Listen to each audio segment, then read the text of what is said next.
పెళ్ళైనా పండగైనా వేడుక ఏదైనా పట్టు చీరల ప్రత్యేక వేదిక వారాహి సిల్క్స్. నాన్న ఉన్నా లేనట్టే అన్నారు. అమ్మ పరిస్థితి చాలా హార్డ్ గా ఉందని విన్నాను నేను. ఏంటి అసలుకి? మా అమ్మ అంటే అది చాలా పెద్ద ఎమోషన్ నాకు. సో వాళ్ళు నా కోసం చాలా కష్టపడ్డారు. వాళ్ళు చాలా వర్స్ట్ కండిషన్ చూశారండి. చాలా అంటే చాలా వర్స్ట్ కండిషన్ చూశాను. యాజ్ ఎ డాటర్గా అమ్మని అలా కండిషన్ చూడడం చాలా పెద్ద వర్స్ట్ కండిషన్ అది. వాళ్ళ కండిషన్ బాగా లేకున్నప్పుడు మనం ఎలా చూసుకుంటామో అది మనం నిజమైన డాటర్ సన్న అయిపోతావు. అప్పుడు అది నిజమైన ఒక సంబంధం అంటే. సో వాళ్ళు అయ్యో వద్దండి, చాలా హర్ట్ అయిపోతుంది రోషన్. ఏం కాదు. వద్దు లేదు, మనం హోమ్ నర్స్ ఒకటి పెట్టాము మన అమ్మని చూసుకోవడానికి. ఎంత దరిద్రంగా ఉంటారో జనాలంటే, నేను షూట్లో ఉంటాను. నేను షూట్లో ఉన్నప్పుడు ఆ మదర్కి ఫుడ్ పెట్టాలి, అది ఫుడ్ పైప్లోనే పెట్టాలి. స్టమక్కి ఫుడ్ పైప్ పెట్టారు, ఫుడ్ పైప్లోనే పెట్టాలి. ఎంత వస్ట్ జనాలు ఉంటారంటే ఆ పర్టికులర్ హోమ్ నర్స్ ఏం చేసిందంటే, నేను డబ్బు ఇచ్చేవాడు, అన్ని మొత్తం ఏమేమి కావాలో డబ్బు ఇచ్చి వెళ్ళిపోయినవాడు.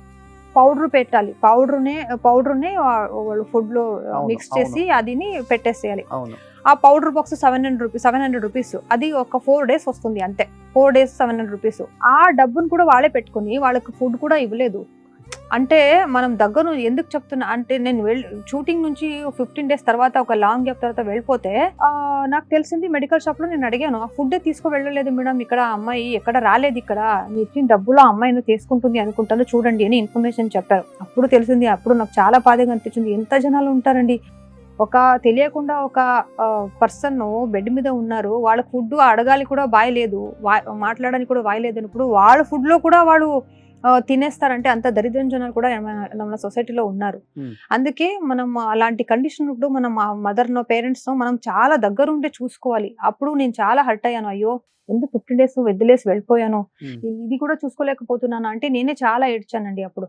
అలాంటి కొన్ని చాలా చాలా వర్స్ట్ జర్నీ ఉంది నా మదర్ తో నాకు. అది చెప్పడం నాకు చాలా మరి 15 days ఫుడ్ పెట్టట్లేదు. తర్వాత తెలిసింది నాకు ఇలా చేశారని. చాలా రోజులు ఇలాగే చేశారు. ఎప్పుడెప్పుడు షూటింగ్ వెళ్ళాను అలాగే చేశారు. ఫుడ్ అంటే జస్ట్ గంజి వేసేసి అదే పెట్టారు, ఆ ఫుడ్ ఇవ్వలేదు. ఆ ఫుడ్ డబ్బులు తనే తీసుకుని తనే మింగేసింది. అప్పుడు తెలిసింది, అయ్యో మనం ఎంత నమ్మక పెట్టి ఇంత ద్రోహం చేస్తారా నమ్మక పెట్టినప్పుడు అని. నాకు మన మదర్ కి 15 days ఫుడ్ ఇవ్వలేకపోతే నేను చాలా బాధగా హర్ట్ అయిపోయాను. చిచి, వాళ్ళకి అడగడానికి బాయి లేదు, అప్పుడు అంత కండిషన్ లో ఉన్న వాళ్ళకి కూడా అన్యాయం చేస్తారా అని ఎవరు నమ్మలేకపోతున్నాను. అప్పటి నుంచి నేను దగ్గర నుంచి నేనే చూసుకోవాలి అని డిసైడ్ అయ్యాను. ఇప్పుడు మీరు అవుట్డోర్ షూట్ వచ్చినప్పుడు ఎలా మరి? వద్దండి, నా అమ్మ గురించి ఏం వద్దు రోషన్ గారు. ఎందుకు చెప్పలేకపోతున్నారు అమ్మ గురించి?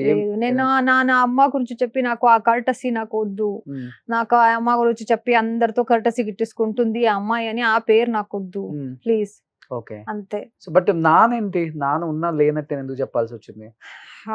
వాళ్ళు నానే హీరో, అలాంటిది మీకు విలన్ అయ్యాడు ఎందుకని నాన్న? వాళ్ళ ప్రపంచమే వేరే. వాళ్ళు కొంచెం బ్యాడ్ హ్యాబిట్స్ అన్ని చాలా ఎక్కువ ఉంటుంది. వాళ్ళు మార్నింగ్ నైట్ మొత్తం తీర్థ స్థానంలోనే ఉంటారు. అవునవును. సో మనకు అలాంటివి ఏం నచ్చదు.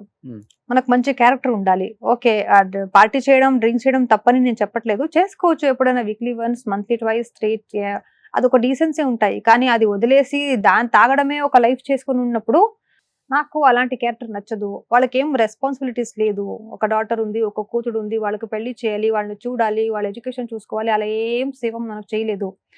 అట్లీస్ట్ ఒక ప్రీతి ప్రేమం అది ఉంటుంది కదా, అది కూడా ఇవ్వలేకపోతున్నారు. అందుకే నాకు చాలా ఎక్కువ అటాచ్మెంట్స్ ఏం లేదు. ఓన్లీ డ్రింక్ చేయటమేనా లేకపోతే వేరే పెళ్లి చేసుకొని వెళ్ళిపోవటం? లేదు, పెళ్లిగిలి ఏం చేసుకోలేదు. కానీ వాళ్ళ మాటలు అలాంటి నీట్ గా ఉండవండి.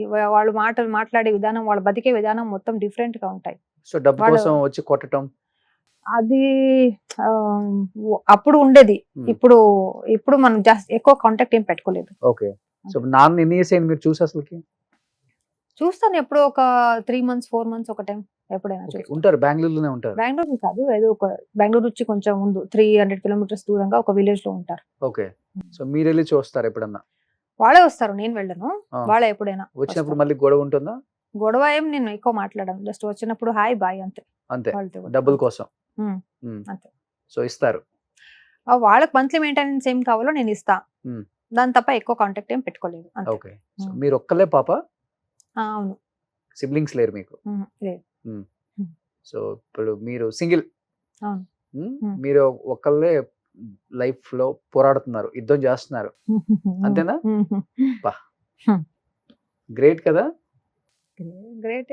చాలా మంది ఉన్నారండి పాప, ఎవరు లేకుండా ఉన్న వాళ్ళు కూడా ఉన్నారు, కొంతమంది ఉన్నా కూడా ఉండటం లేకుండా ఉన్నారు. ఉమ్. అలాగే నేను తెలుగు బాగా మాట్లాడుతున్నాను, అదే నాకు గొప్పగా అనిపిస్తుంది కదా. అంటే తెలుగు ఇండస్ట్రీ అంటే మీకు అంత ఇష్టం, నేర్చుకున్నారు. ఆ, ఇక్కడ ఏదో నేర్చుకుంటాను. డెఫినెట్ గా గట్టిగా కొట్టాలని వచ్చారు కాబట్టి ఉంటుంది, ఆ కసి ఉంటుంది కదా, ఆ కసి ఉంది ఉంది, కానీ మంచి స్టేజ్ ఏం దొరకట్లేదు రోషన్ గారు. మంచి స్టేజ్ దొరికితే దానికి ఒక న్యాయం దొరికించాలి, నేను ఏంటి అని ఇంకా ప్రూవ్ చేయాలి అని నాకు ఉంది. కానీ ఎంకరేజ్మెంట్ చేసేవాళ్ళు నాకు నిజంగా దొరకలేదండి. ఎంకరేజ్మెంట్ చేసేవాళ్ళు దొరికితే ఇంకా 100% కాదు 200% నేను ఇస్తాను. అంటే ఎలాంటి షోస్ చేయాలని, ఎక్కువ కామెడీయా లేకపోతే ఎలాంటి షోస్? అంటే ఎమోషనల్ స్టో ఉంటాయి కొన్ని. అదే ఒక యాంకర్ అంటే అన్ని క్యారీ చేయాలి కదా, ఒక ఎమోషన్స్ ని, ఒక యాక్టింగ్ కూడా చేయాలి, కామెడీ క్యారీ చేయాలి, ఎమోషన్స్ క్యారీ చేయాలి, ట్రాజడీ క్యారీ చేయాలి, టైమింగ్ క్యారీ చేయాలి, మొత్తం క్యారీ చేయాలి. ఓకే, సో మంచి ఆపర్చునిటీ వచ్చి మంచి ప్లాట్ఫామ్ దొరికితే Hmm. ఏ ఛానల్లో అయినా కానీ హోస్ట్ చేయడానికి రెడీగా ఉన్నారు. చేస్తాను Hmm? షోర్ చేస్తాను. సో మీకు కాంపిటీషన్ చాలా మంది ఉన్నారు అనుకుంటా, లేడీ యాంకర్స్ ఇక్కడ. లేదు, మీరు వచ్చినప్పుడు కూడా చాలా మంది కాంపిటేటివ్ అనుకున్నారు కదా, వచ్చేసింది ఇంకొక తెలీదు. కన్నడ యాంకర్. తెలీదు, నాకెవరు కాంపిటీటర్ గా నేనే అనుకోను, అందరినీ ఫ్రెండ్స్ గా ట్రీట్ చేస్తాను అంతే.